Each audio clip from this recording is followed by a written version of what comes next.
Hi, I'm Jeanette Roche. This is Bridge City News. Here are some of the top stories we've been following.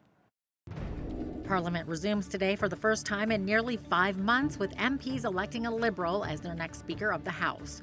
Plus, King Charles and Queen Camilla touch down in the nation's capital and begin a 2-day royal tour. The King will read the speech from the throne Tuesday. And residents of 2 northern Alberta communities told to prepare for possible evacuation as wildfire burns out of control nearby. Your nation, your province, your southern Alberta. From the heart of Lethbridge, it's Bridge City News with Jeanette Roche. Thanks so much for joining us. King Charles and Queen Camilla have touched down in the nation's capital as they begin a 2-day royal tour. It's their first visit to Canada since the King's coronation 2 years ago. They were greeted by Governor General Mary Simon, Prime Minister Mark Carney, Indigenous leaders, and other dignitaries. They will travel to Lansdowne Park to meet with community members and then head to Rideau Hall. The King has been asked to read the throne speech tomorrow, setting out the government's priorities for the legislative session. Well, dozens of First Nations leaders from across the country gathered in front of Parliament Hill today to tell King Charles to remember his treaty obligations as he visits Ottawa. We want to remind him to continue to uphold and respect the treaty relationship that his great-great-grandmother, Queen Victoria, signed with us. When all our chiefs and their predecessors years ago agreed to share this land. It's not supposed to be a one-sided relationship where Canada would dictate our lives by the Indian Act and other pieces of foreign legislation. It was meant to be a respectful relationship where we would continue to live our lives, practice our treaty and inherent rights of hunting, trapping, fishing, and trade amongst one another. It was not meant to be what it is today, which is the oppression of our people. So we want to remind the King, our chiefs want to see him. Our chiefs want to see the King to remind him of his obligations under treaty. Number 2, our message is to Canada. We want to remind the Canadian state of their obligations under treaty. Pratt and the other leaders also want the federal Liberals to act on reforming the child welfare system and building infrastructure needed in Indigenous communities. Parliament resumed today for the first time this year after being prorogued nearly 5 months ago on January 6th. And during that first session, MPs elected Francis Scarpelega as the next Speaker of the House of Commons in a secret ballot following a brief but dramatic race that saw the only Conservative contenders drop out of the running at the last minute. Prime Minister Mark Carney and Opposition House Leader Andrew Scheer ceremoniously escorted the new House Speaker into the House of Commons with cheers and applause from the MPs. Electing a Liberal MP as Speaker takes another vote away from the governing party. The Liberals have 169 seats in the minority parliament, leaving them 3 seats shy of the 172 needed for a majority. And it was also decided today that the NDP will not be granted party status. On Sunday, the Liberal caucus met in Ottawa, where Prime Minister Mark Carney laid out his political agenda to newly elected Liberal MPs. He says, in part, his government has been elected to do nothing less than define a new economic and security relationship with the United States and build a strong Canadian economy. Canadians also want their life to become more affordable. They want their communities safer. We will deliver these mandates with urgency and determination.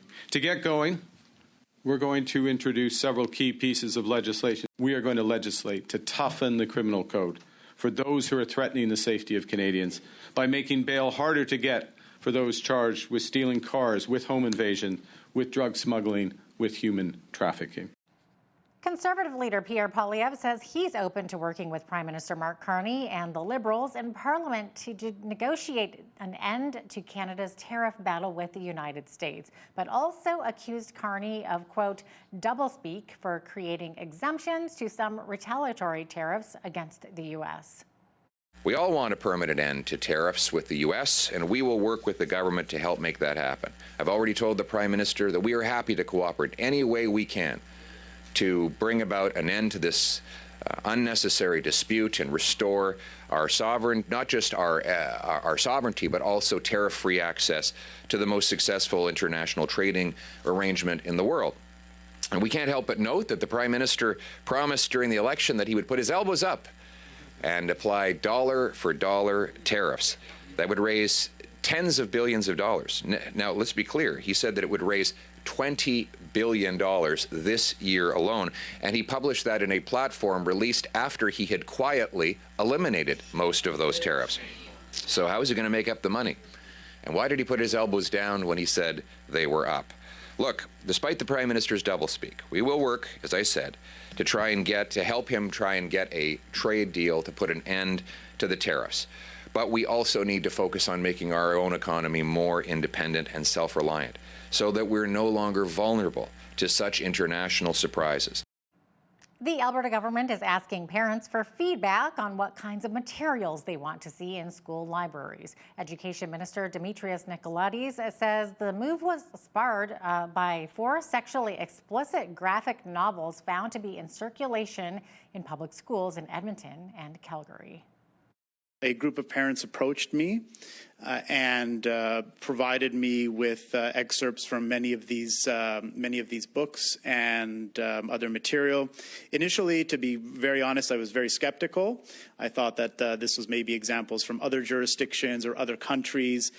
They showed me information, though, that suggested that it was indeed available at a variety of different schools. And what really got me concerned is when they indicated that they had information that demonstrated this was available in elementary schools. So that's why we took a closer look over the next couple of months to see if this was indeed the case and validated and verified the information, which we've confirmed is indeed the case. So that was the particular incident that kind of raised this to our attention. You know, there are mechanisms already in place for parents to be able to challenge the content of any particular book that may exist in a school library. But I think there's a little bit more work that we need to do in that regard. So I hope that we can get a more robust answer from parents and from school trustees and administrators as we conduct this engagement over the next few months. Nicolaides says some preliminary polling done this month shows 94% of parents surveyed do not want sexually explicit material in elementary schools, with 85% saying parents should have a say in what's in their school library. An online survey is available at alberta.ca until June the 6th. The minister is also warning parents that the sexually explicit material in question is part of the survey. Residents of 2 northern Alberta communities are on standby as a wildfire burns close to their homes. People living in Swan Hills have been told to prepare for a possible evacuation as a wildfire burned out of control roughly 8 kilometers north of the town. Another alert was issued for people living southeast of Hinton due to another out-of-control fire burning west of the former coal mining town of Merkel. Residents were to gather 3 days of supplies and important documentations. Well, although pavement scams are not new and are well known across the country, they do continue to occur. That's why Coaldale, Picture Butte, and Tabor RCMP are warning property owners about fake contractors. Sergeant Mike Newman with the Coaldale Picture Butte RCMP detachment says those asphalt paving services can be offered at a discount to residents since they have leftover materials from previous jobs. This is something that we've seen over, I'd say, the last 5-10 years. Really noticed an increase in it, and it just involves people putting together a fake company and providing less than adequate service and then disappearing and not ever being able to be contacted again. Just in our detachment area alone, we have multiple cases every year. I know there are lots maybe that people don't report it because they don't think there's much that we can do. Do your homework. Make sure you do some reference checks. Ask for reference checks. If you live in this town or in the county, make sure you check with the county or the town to see if they have a permit to operate. Legitimate businesses will do that. Non-legitimate ones will not go through those steps because they won't get the approvals they need. So they need to have that. And use your spidey senses. If you think something's not right, it's probably not right. So don't give any money out up front. If you know of or are suspicious of a paving contractor scam, please contact your local RCMP detachment at 310 RCMP or 7267. Alberta Health Services has issued a standing measles advisory for the entire Alberta South Zone, which includes Lethbridge. The updated count from the province shows 46 new measles cases province-wide, and all but 2 are situated in the South Zone. 452 cases of measles are known in the South Zone out of the 606 cases across Alberta. The new advisory means AHS will no longer report site-specific exposure activities and locations, and are advising anyone living, working, or traveling in the region to be aware of the risk of the extremely contagious disease, which can spread easily in the air. AHS continues to remind residents born after 1970 to get vaccinated if they haven't already done so. The city of Lethbridge is implementing a fire ban in the River Valley effective immediately. It says warmer temperatures and low humidity have significantly elevated the fire risk in the River Valley, so all open fires are now banned. Residents are advised to exercise extra caution, particularly when disposing of smoking materials, as they can easily ignite dry vegetation and cause uncontrolled fires. The latest crop report for Alberta reports that farmers in the South Zone have shown significant progress on seeding. The report shows that seeding for all crops in the region is 87% complete, ahead of 5- and 10-year averages of 74% and 76%, and higher than the other regions in the province. On the flip side, soil moisture levels are just hovering over 53% in the south, which is still an improvement after recent precipitation has gifted Alberta with more favorable soil and subsoil conditions, including the Central Zone, who are enjoying a near 90% good to excellent soil rating. David Bishop, a local farmer and director for Region 1 Grains, says that they are optimistic over the potential for high yields and for crops this year. It's kind of nice to see us in the south having more normal moisture than we've seen in the last few years. So, we're pretty optimistic of the potential of what the crop is coming. We get some timely rains, some normal rainfall over the season, we should have some pretty good crops. We enjoy the fact that you're seeding into moisture, there's less dust, the crop comes up quick. This warm weather we're going to get now, the crop's really going to pop out of the ground really quickly and then start growing very fast. So the only drawback for this hot weather is we're going to look at having some moisture in the next week to 10 days or we'll be starting to suffer. The crop will start suffering because we don't have that moisture anymore. It'll be used up. Bishop adds that there are currently slight restrictions regarding irrigation, but believes allocation for the season will still be adequate. On that topic, the MLA for Tabor-Warner, Grant Hunter, was sworn in as Alberta's first Associate Minister for Water on May the 16th. Hunter, who previously served in Cabinet as Minister for Red Tape Reduction, outlines his new role. Water is so important, and it will be even more important as we go forward.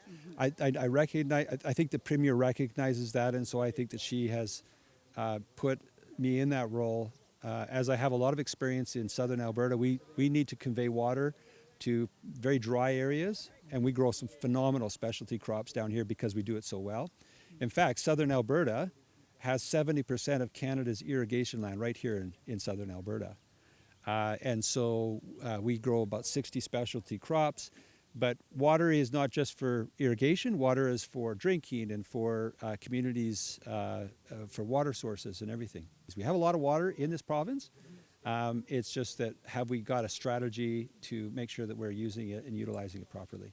And that's where the Premier has asked me to kind of, I guess, lend my expertise and my understanding. Hunter is also serving as Chief Government Whip. Well, May is Eye Health Month. It's a great reminder to get your eyes checked and get routine eye exams. Lethbridge optometrist Dr. Jim Asachek says a lot of eye problems can occur without any symptoms, so early detection is important. He also says 20/20 vision doesn't always mean healthy eyes. There's a lot of eye disease that it's such subtle changes that occur that once symptoms do happen and they do notice it, it can be too late to reverse some of the damage that's done. An optometrist can have a great look not only at the front of your eyes, but to the inside of your eyes, a window to see both your eye health and even a lot of systemic conditions we can see at the back of the eye. Difficulty in low vision, maybe if you're tripping at night when you're getting up to go to the washroom. With children, you might see them very close to their digital device or their computer screen. A lot of times rubbing your eyes might be a sign of strain as well. A lot of times it's even just good systemic health. Eating healthy, living right is really important. Wearing sunglasses when you're outside, protecting your eyes later in life with cataracts, macular degeneration. It's crucial wearing sunglasses even for children, teenagers, and all throughout life to keep the eyes as healthy as possible. The recommendation for eye exams is for children ages 2 to 5 annually until age 18, and for adults every 2 years, and for adults 65 and over, once a year. The patriarch of the Duck Dynasty clan has passed away. Phil Robertson's daughter-in-law announced his death Sunday on Facebook.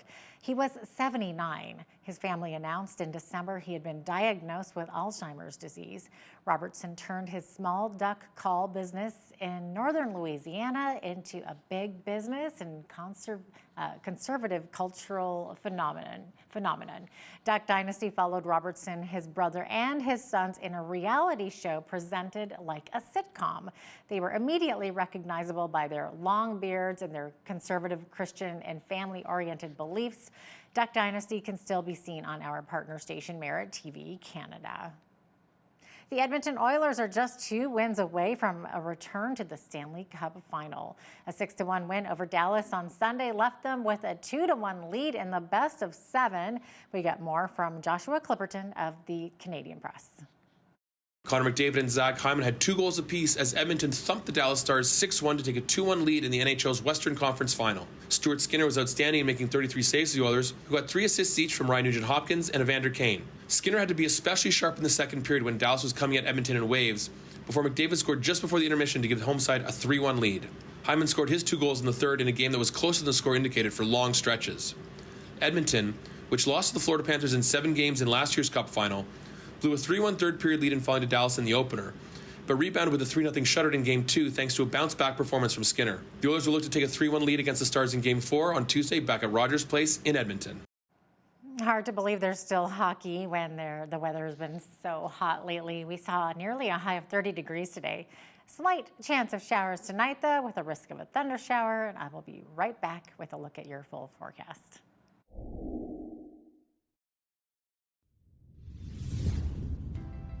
Welcome back. Well, we reached a high of 30 degrees today, feeling just like summer, and there's a lot more of that coming this whole week. Really, we're looking at very high conditions, higher than average for this time of year. This evening, could expect a chance of showers and a risk of a thunderstorm as well. We did reach that high of 30 today. As we get into tomorrow, Tuesday, high of 26, 28 on Wednesday. Keep on climbing up to 32 on Thursday. Sunshine all across the board there. Friday, mainly sunny skies, high of 28. And then back to 32 on Saturday, and then down to 23 on Sunday with a risk of some showers there. Okay, so average high for this time of year, 20 degrees, average low 6. 33 was our record high on this day back in 1928, so it didn't quite hit the record today. -6 was the record low, and that happened back in 1918.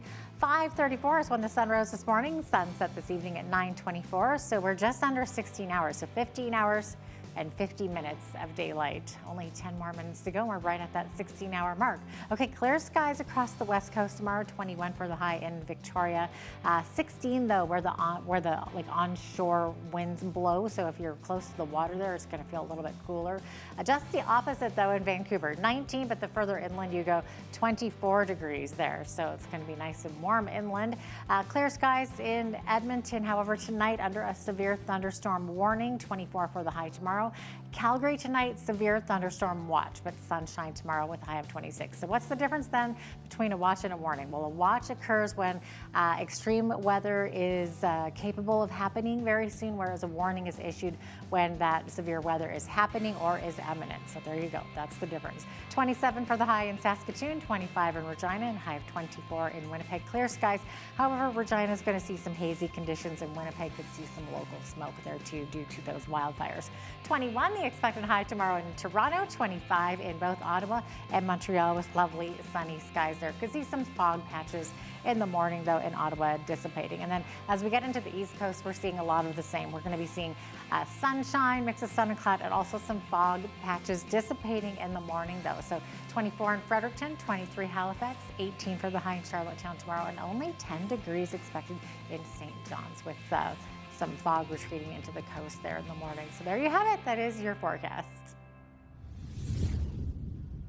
A new report says Canada needs to boost productivity and housing affordability to strengthen growth as it faces trade uncertainty. The latest OECD economic survey of Canada says government spending and interest rate cuts may be needed if the economy deteriorates significantly. That's provided tariff-related inflationary pressures remain under control. The report also says the economy has been resilient, but per capita GDP growth has been weak. An Ontario judge has approved a class action lawsuit settlement that accused Loblaw and its parent company, George Weston, of fixing the price of bread. Judge Ed Morgan says the $50 million settlement is excellent, fair, and in the best interest of class members. The settlement comes after an industry-wide price-fixing scheme for bread was revealed, with a combined $404 million to be paid by Loblaw and George Weston. The remaining $96 million was accounted for through a program Loblaw announced in 2017 to make amends for coordinating the price of some packaged bread, dating as far back to 2001. Now here's a look at today's markets. The TSX was up 193 points on the day to finish at 26,073. The Dow was down 256 points to 41,603. The S&P 500 was down 39 to 5,802, and the Nasdaq was down 188 to 18,737. West Texas Intermediate oil was down a cent to 61.51 US per barrel. Natural gas was down 6 cents to 3.26 US. Gold was down 16.63 to 33.4137 US an ounce. Silver was up a cent to 33.46 US an ounce. Feed wheat is at $8.84 per bushel, barley is at $6.86, canola is at $16.40, and corn is at $7.95 per bushel. Live cattle June contract was up 17 cents to $215.80. Feeder cattle's August contract was up 60 cents to $300.38. And lean hog's June contract was down 40 cents to $98.30. And the Canadian dollar was down slightly over the past 24 hours and currently sits at $72.80 US.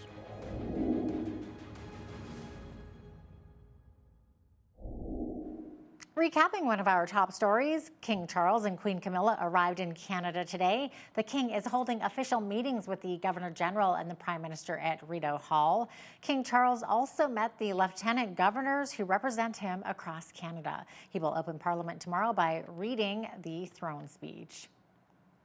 It's inevitable that once women reach a certain age, they will have to deal with menopause and all the symptoms that come along with it. But Dr. Krista Coombs shares a positive and uplifting approach when it comes to the change of life. She also shares new information about hormone replacement therapy and some advice for patients seeking help with autoimmune diseases. That interview coming right up.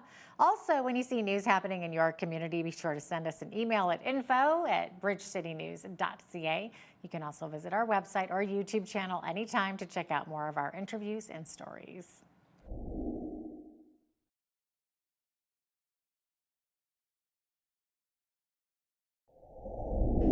Well, I think we all want to live life as healthily as we possibly can, and increasingly people seem to be looking to natural health solutions.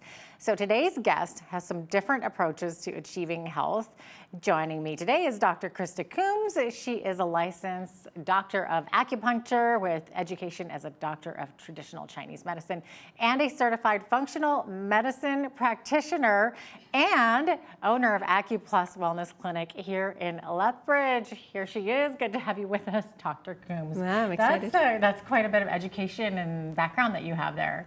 Yes, it took a while, and I've been in practice for 24 years so far and counting. Yeah. So I've been in the business for a long, long time. Amazing. Okay, so first off, maybe can you tell us a bit about your clinic? What kinds of services do you offer, and what kinds of health issues do you typically help with? Yeah, so it's morphed over time as my own health has morphed, and I have I still do an active amount of acupuncture therapy for patients.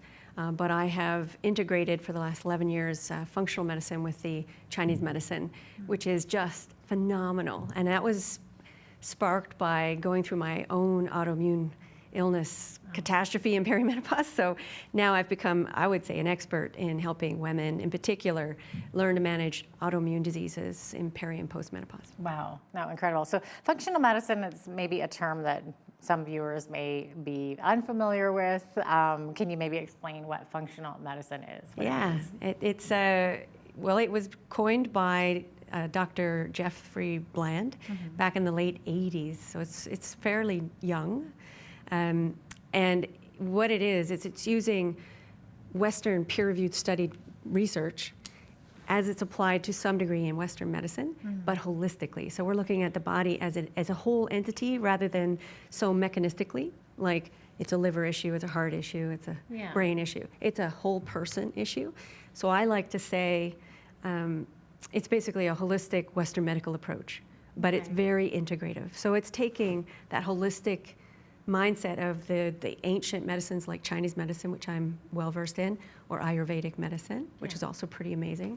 And it's a kind of putting them together. It's exceptional. It's the foundational like East piece. meets West almost, right? Well, and goes deeper even than that. Like I think it's more, we have a lot of fancy testing that we can do in functional medicine. It's very cool. For a geek like me, that is really fun. But in most cases, we don't need to do all that fancy testing. You can tell a lot by symptoms, by context, and then it's lifestyle, some medication, some supplementation. For sure. Well, we'll get into all of that. So first of all, how would you go about trying to find the root cause of a patient's condition? Yeah, so root cause is sort of a misdirection maybe. Okay. So when you're dealing with complex beings like us, you can never have just one root cause. There's a lifetime of damage over time, impacts of mental stress, traumas, infections, vaccinations, and so on that can contribute to the decline of organ systems. And then they all relate to each other, and then there's genetics. So when you're looking at root causes, you're saying, what are the things that maybe tripped us up when we were a little younger or recently even? And are they manageable, or do we have to just accept that they existed and we're mopping up the mess and trying to regain some function? So I don't usually use root cause anymore, although that is a real tenet of functional medicine, because we have root causes, and then some can be managed and some can't. So So what kind of testing would take place then with this? So my favorite stuff is just looking at some really good blood work. So if we do comprehensive blood work, like you're not just going to scratch the surface. I mean, we can do a lot of really great stuff with subsidized blood work. So if you know what you're looking for and you're looking for patterns and how the organ systems are working together, it's so fun to look at somebody's blood work. It's good that I love it so much. But you're the right person for the job. Oh, for sure. It's a joy. And then that usually gives us a great snapshot in time of what somebody's going through. You pair that with all the symptoms. It's you can really start there. If you don't get enough momentum though with that level of complexity, then you can look at hormones in urine, in saliva. You can do blood testing for immune markers that are exceptional, that go way beyond what we see in regular blood work. We can do comprehensive stool tests and look for microbes and viruses and fungi and different enzymes. And it's truly amazing, but you don't always have to spend money and go that deep. So maybe, Krista, can you share some of the treatments that might be involved with this? Like, are we talking supplements, or is it more like diet, exercise, holistic So stuff? lifestyle is definitely the number one. Like if you are what you eat, absorb, and then eliminate. So if that's not functioning very efficiently, and it gets worse as we age, so it's not as efficient, we try to really nail that down. If you can do that work and you're willing to do that work, I call it healing by design. So we set up a strategy to do that. You can't out-supplement a shitty lifestyle, so you want to make sure that you're not just relying on a pill for every ill. even in green medicine like this, right? So I like to marry some medications if people are on them, or have to be on them, or we're weaning them off, with really high quality, low non-medicinal ingredient type supplements that are really strategic in their use, but definite, or even herbs. I mean, herbs are more like medicine, like food anyways, but dialing in that lifestyle piece, movement, sleep and rest, you know, your mindset piece about why you want to be well, and eating is really, hydration is really important. Yeah. I understand you do a fair bit of work with women going through menopause. So what are some of the best treatments for that? I know it's very conventional to do the hormone therapy. Is that controversial? Are there risks involved? You hear about risks, but then other people say the risks are very minimal. So what are you thinking? So I would say that it's actually not very conventional anymore to do hormone replacement therapy, but it needs to be. It needs to be. Because of a big study that was done in 2002, it was actually done for 4 years, it just got blown out of proportion. It wasn't interpreted correctly. It was, you know, the hormones that we can use today are more like ours. Well, they are like ours. They're bioidentical. So you don't necessarily have to use the artificially made ones, although they are still in practice, like birth control and progestins. But I think that is a really solid use of medicine. And it'd be like saying a woman has lost her thyroid function and we're giving her thyroid medications. It's not a problem. It's not really, a big issue. It's the same thing. We're supplementing some low dose hormones for women in perimenopause, kind of especially near the tail end, especially if they're having a lot of issues. Could really soften the experience, because those hormones, testosterone, progesterone, estrogens, there's different forms of those. They are on nearly every cell. You have receptors for them on nearly every cell in the body, including the immune system, not just reproduction. The brain gets involved, the liver gets involved, the gallbladder gets involved, the gut gets involved. I mean, it's everywhere, kidneys, everything. So if we can supplement some, I'm a big proponent of that. However, you can use less, or they are metabolized more efficiently and effectively with less side effects if you dial in the lifestyle piece. Okay, so interesting. That's where I think we're missing out in Western medical circles. If they're not getting enough education in this. And a lot of them aren't, because they're not reading the new research and really digging into it, because it's not required training. So, people come to people like me who I read all the papers. I have a biology degree too, so science was my thing. And I'm trying to dig into that, and I'm a big fan, but you got to do the lifestyle piece. That's again, it's not a pill for every ill. You're the second person that I've interviewed that has talked about that study, and how was it blown out of proportion? There was a cancer risk back, is what they were looking at, and I think that study was done even in the 90s. Well, the Women's Health Initiative that's the study. It was a random, an RCT, random controlled study, trial, and they had thousands and thousands and thousands of women, but they had a huge age difference in these women. So you're comparing women who are early into postmenopause, so early 50s, to people in their 60s and 70s. If they hadn't been on hormone replacement for decades, they're already having a huge decline because of the loss of those hormones. So comparing, there's not apples to oranges, it's basically apples to oranges, right? We're not the same. So what they were doing is they were particularly looking at hormone replacement, and again, not using a bioidentical progesterone, they were using a progestin with some mare's urine, which is a combination of estrogens. It's like 10 forms of estrogen, some of which we don't even make. And so but it still was very effective. And they were looking at the effects of that on heart disease in particular, and I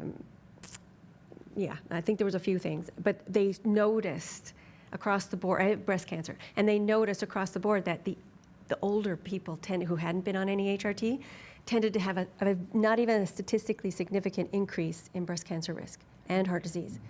Heart disease is the #1 killer of women in postmenopause. #1, not breast cancer, it's heart disease. Incredible. Then it's like lung cancer. Wow. And then it's breast cancer. And then you've got all kinds of osteoporotic changes to the bone and hip fractures. And, I think it's like 50% of them die within the first year from complications. HRT can help prevent a lot of that if you start it earlier, That's if you're a right. good candidate That's for what it. I've heard. You know? So you're basically saying that you were taking women who had been in post-menopause stages. for decades, Correct. suddenly giving it to them, and Correct. then it's how their body reacted to it. You So betcha. that makes sense. That's very Yeah, and so interesting. when it was really dug into, and even some people who had done were part of that study, some of the researchers, have since, in a decade since, have talked openly about, we didn't really think that through, and we should have maybe analyzed the data differently because it sent shockwaves of fear across the sure planet. did. And I don't think Yeah. people have recovered from that, because I have patients who are older than me in their 60s and 70s who are terrified to even consider it. Right. I have people in their 50s who are terrified to consider it because of this outdated knowledge, but they're not doing the homework. When you take that study and you start looking at it in terms of age groups, like the first 10 years versus after, when you start this HRT, and whether you start estrogen alone or estrogen with a progesterone, it's a totally different outcome for risk. In fact, most things you get a significant, so a statistically significant benefit for bone health, brain health, heart health, Right. mood, Yes. kidneys, everything, right? It's across the board. So if you're a good candidate, it's actually a really smart move. Yeah. And Lots of menopause positives is there. totally menopause is genius. It allows women to. I think it is. I think that very few animals go through menopause in nature. There's only a handful. I didn't know that. Yeah, there's some like whales and elephants and us Okay, and a lot of primates. But I think it's smart, because if you think about what women are doing for most of their lives, whether they have children or not, they are definitely caregivers. Yeah. We are always out serving oriented, and the opposite gender generally isn't quite so much like that. Oh, we're going to get And hate mail now for sure. I know that they can be, but historically, it's sort of, our roles haven't been like that worldwide. And we tend to over-deliver, over-serve, give. If we didn't stop some point, we'd die young anyways. So I think turning that off allows for a different sense of self and exploration. But I just think that low-dose hormone replacement therapy in early 50s or even late 40s, or if you had a hysterectomy even earlier, can give you that opportunity to really delve deep into who you really want to be now. And you get, it's just so powerful. So I think that's the genius of menopause. That's like the most positive explanation of menopause I think I've ever heard. Yeah, I can go deeper, but that's kind of something I'm exploring, and I love that mindset piece. Yeah. So you were saying, HRT, as long as there's a lifestyle component there. So we're talking exercise, foods, right? Diet. Definitely. And that's a personalized medicine. That's what functional medicine ultimately is personalized medicine. What types of foods should be avoided? Yeah. Like the typical? So as we're getting older, the body, when the hormones start to plummet, even if you're on even low dose hormone therapy, there is a change in how your body handles certain macros. So sugar, proteins, carbs, right? Other carbs and fats. Yeah. So because our cells are no longer getting that same kind of impact from those sex hormones, there's changes. And so if you're not going to become as efficient at handling sugars, for example, well, it's going to get stored. HRT can't help with that? I mean, you're never going to be taking enough, I think, to be menstruating again, right? So, no. Okay. I think it helps quite a bit, but it's not going to make you like you were 30 again, where you can go to the gym a couple times a week, do some cardio and you're fine. I think that the big thing that's changing with the research right now, and we're getting more and more research for women because we didn't have much. It was mostly all about men and muscle building and stuff. So now we're getting some for women, and we're seeing that even though we're not as efficient at breaking down proteins in our food and actually making proteins like muscle, when you do certain kinds of exercise differently now in this stage of life, you can build more muscle even, and then that revs up your metabolism and can keep things going. Now the problem is, there's multiple. If you have any kind of autoimmunity against the thyroid, there's already an impact on your potential for weight loss, and you have to work a little bit harder. Okay. You have to work differently. And so that's why I say personalized medicine is so important. And same with the food piece, in terms of sensitivities, things that you have an immune sensitivity to. If you have an autoimmune condition, there's great research. This is my wheelhouse for sure. Great research to suggest, giving up gluten religiously, and just it's a non-negotiable. Sometimes it's dairy proteins and other things. And so not everybody has to do that, but we're looking at definitely sugar metabolism, protein metabolism, fat metabolism is different, and we store it in different places. It starts to go around the middle. Oh, yeah. And that is a common theme. We go from being a pear to an apple, that's sort of, that's like, I'd rather be a pear. But it's that working to go, wow, accepting that the body has changed. Mm-hmm. And then instead of being angry about it, which we all go through, there's a whole mourning period. Oh, yeah. There is. And then we say, well, what can I do? And that's where people like me can be really influential, because you have to do things differently to get new results. It's like, I don't know, it's like you become a whole new woman, and then you get to craft it, which I love. Yeah, okay. We're out of time here, but we could go on and on about hot flashes and everything else, right? There's over 100 symptoms, we'll so have to have you back. But Dr. Krista Coombs is a certified functional medicine practitioner with AcuPlus Wellness Clinic here in Lethbridge.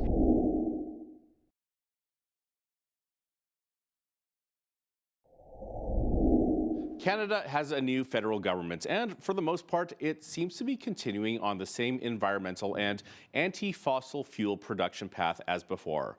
Although Prime Minister Mark Carney is promising to make Canada an energy superpower. How is this possible? Joining us from Calgary to chat about this is Cody Battershill. He's the founder of Canada Action, a volunteer-led grassroots movement encouraging Canadians to take action in support of the natural resource sectors of our nation. Cody, great to have you back. Thank you so much for having me back. I appreciate it. Of course. Now, why don't we start by touching on green power? Recently, we saw massive blackouts in Spain and Portugal, where there were failures in the solar-powered electricity generation plants. Both of these countries are majorly pushing for net zero, much like we are here in Canada. What can we learn from this? Well, we have to learn that having access to 24/7 reliable electricity is something that we take for granted, but it doesn't come without risks. If you're not investing in having that reliable baseload power generation, if you're not updating your power grid, your power transmission lines. And the reality of solar and wind is that while they've played a massive growing role in meeting growing energy consumption, they are still intermittent. The wind does not always blow and the sun's not always shining, and in some countries more than others, of course. But if you don't have something to back up the wind and the solar, now the backup could be a battery. I don't know that we're quite there yet at the scale that people are talking about. To imagine having a battery big enough to back up an entire city for a really crazy storm for an entire week. I don't know that that technology exists yet at cost or at scale, but you need to have baseload power backup. Now, is backup a battery? Is backup going to be a natural gas power plant? Is backup going to be coal power in many parts of the world still? So it really just highlights that in Europe specifically, it's been said that Europe's going to need to spend $1 trillion or more on batteries, on new transmission lines. And, it highlights for us that we need reliable 24/7 baseload, affordable electricity. Wind and solar can have a role to play, but maybe we want to be thinking about what's going to back that up when the weather's funny. And, if we can afford to build wind and solar, but then also build a natural gas or nuclear or other power plants to provide the same amount of electricity that we're not using 24/7. And that's where the cost equation can get a little interesting. So it really just highlights, again, everything in our modern society. It's energy, it's oil, gas, it's power, it's electricity. And globally, coal is still at a record all-time high, coal consumption. So it's an interesting conversation for sure. So do we know if the federal government's plan is to keep natural gas power generation available as a backup to green power? Like you talked about the intermittent nature of wind and solar. Well, yeah. And I mean, in Canada, we're lucky to have so much hydroelectricity. Like 60% of our power nationally is from hydro, and then about another 18% is nuclear. Then we have a lot of natural gas, and we're fortunate to have so much natural gas. We're fortunate to have all of our resources. We need to utilize them. We need to use them. We need to make the most common sense choices to, have reliable energy, reliable food, reliable clean water, everything that underpins our modern lives at a cost our communities can afford. So Canada today is about 9th in the world for installed wind capacity, but we still are going to need backup unless we're going to be building those batteries. And I don't think the batteries are quite there yet at cost. So we need all of the above. And we need to be pragmatic in how we build it, thinking about cost, thinking about supporting our communities, keeping the lights on. That would also make our energy grid much more robust, too. Now, where are we headed in Canada with the Prime Minister's plans to go ahead with net zero electricity generation for all of Canada by 2050? Is this doable? And if so, what would the cost be to the economy? Well, what we've seen globally is we've seen a lot of big plans like that have been scaled back or rolled back. And I think in Canada, if we are pragmatic, if we are realistic, if we are supporting all energy sources, there's ways that we can work towards certain goals without sacrificing, for example, our citizens' right to choose what kind of vehicle they drive, for example. And whether or not everyone should be driving an electric vehicle in the winter is another conversation. Where those electric vehicles are made, it's another conversation. So there's many different parts and components to this. I think it's great to have these big plans, but are they real? Are they reasonable? Are they realistic? Are they cost effective? And we've seen a lot of changes globally. So Canada needs to make sure that we are. I think there's some great stuff in the oil sands, for example, that we can advance with carbon capture, and there's some other great plans that exist that we can work together on. But nationally, let's make sure we're competitive to attract investment in all resources. Let's advance our clean technology, research and development programs that we're already leading the world in many, many different metrics. And, but let's be reasonable and let's look at what's happening around the world, and let's not be an outlier where we're, too slow, not attracting investment, not building projects. I think really the last 10 years would show us that we've lost a lot of investment in natural resources, and nationally, our quality of life has suffered on many social metrics. And we need to kind of get back to that focus of building. Being pragmatic is really, I think, the most important thing. Solar and wind power generation is called green, but I'm curious to learn how green is it actually? Can you explain to what degree CO2 is emitted with solar and wind power? Yeah. I think we have to be honest as human beings that every single thing we do has an environmental impact. The clothing that we are wearing came from somewhere, and the food we eat, and the water we drink, and our homes, our gadgets, our cars, our holidays, our sports, everything is made from the material world. And so a wind turbine doesn't make a wind turbine. To make a wind turbine, you need coal, you need steel, you need oil and natural gas, you need lubricants, you need heavy machinery, you need massive cargo ships, you need mining, you need all of those different resource inputs to make that wind turbine.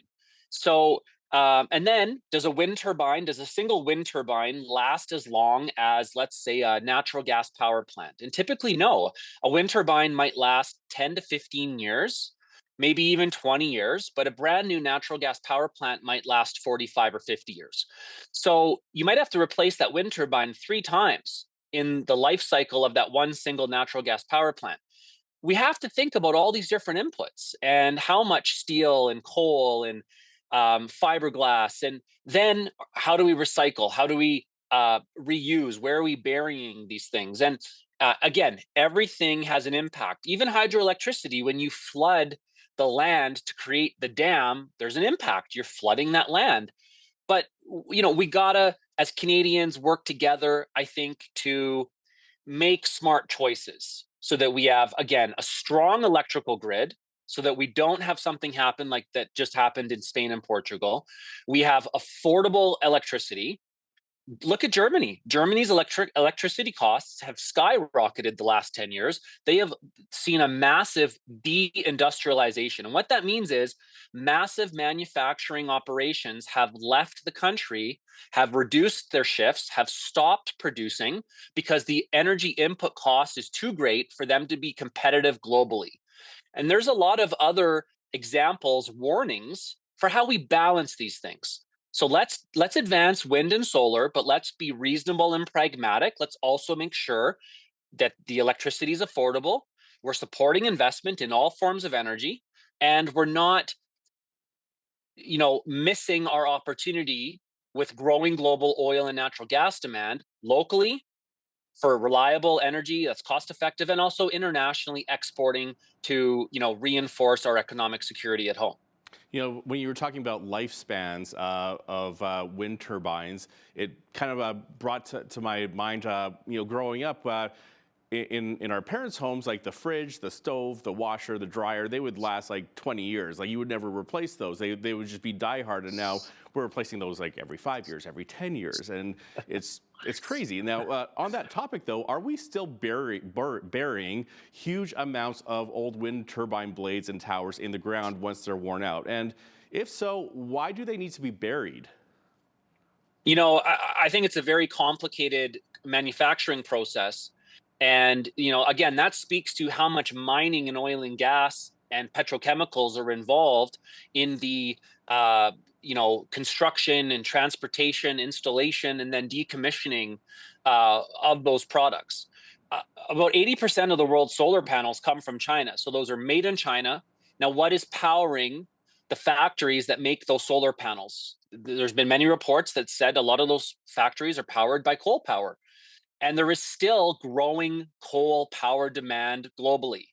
So as Canadians, one pragmatic solution is to export as much liquefied natural gas as we can to make sure the world has access to many different suppliers. They're not reliant on one supplier that might not be reliable.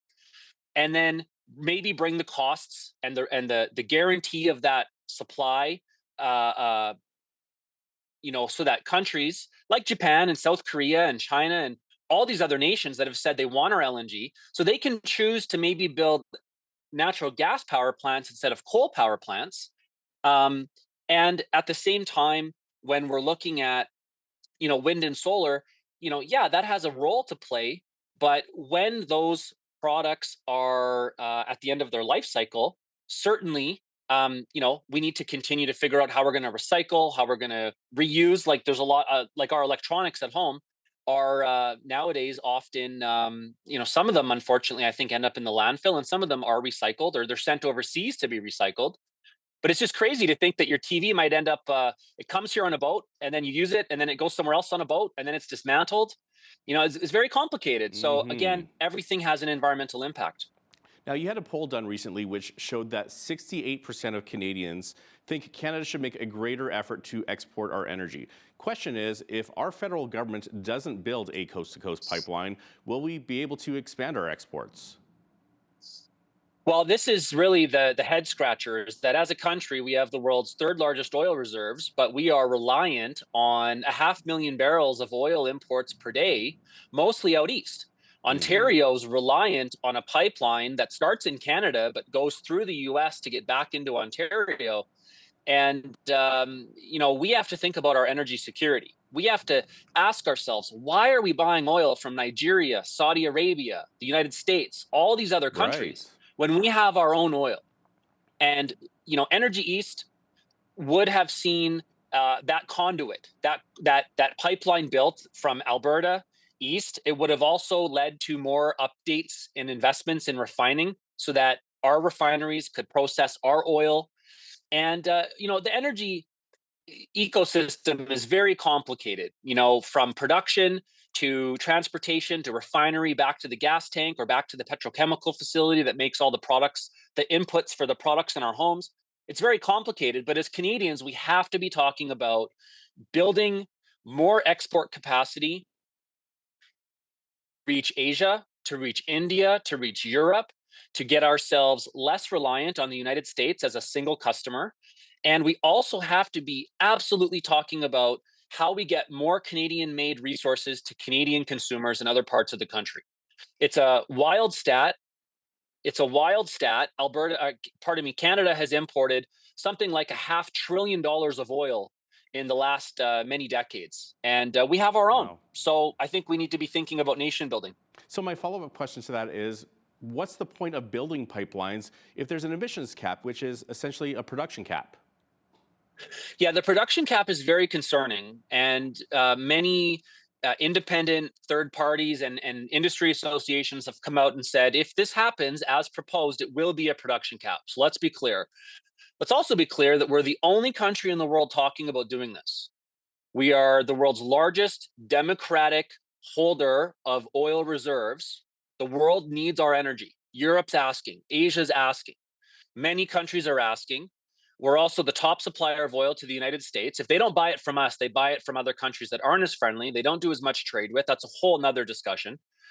So yeah, why would we limit any Canadian-made resource or product? Like, why would we limit Canadian vehicles? Why would we limit Canadian tourism? Why would we limit Canadian food production, forestry production, mining? Why would we limit Canadian energy? It's our largest export. And as our largest export, it helps us bring in money to pay for all the things we import. And that's really, really important, you know, from an economic balance standpoint and from a foreign currency standpoint, supporting the value of our dollar. So the production cap makes no sense. We are an outlier. We're the only country in the world doing it, according to Minister Guilbeault. And it doesn't make any sense. It needs to go. It sends the wrong message to investors, to companies, and to workers about this pragmatic approach that we need to have, supporting all forms of energy, and recognizing that our economy nationally is not looking too great. We really need to, you know, get all hands on deck here. And oil and gas is a massive economic engine that is irreplaceable. And global demand's growing, so let's make the smart decision. Cody Battershill is the founder of Canada Action. Cody, thanks so much for your time today. Always. Thanks for having me. Appreciate your time. I'm Naveen Day. On behalf of all of us here at Bridge City News, thanks for watching.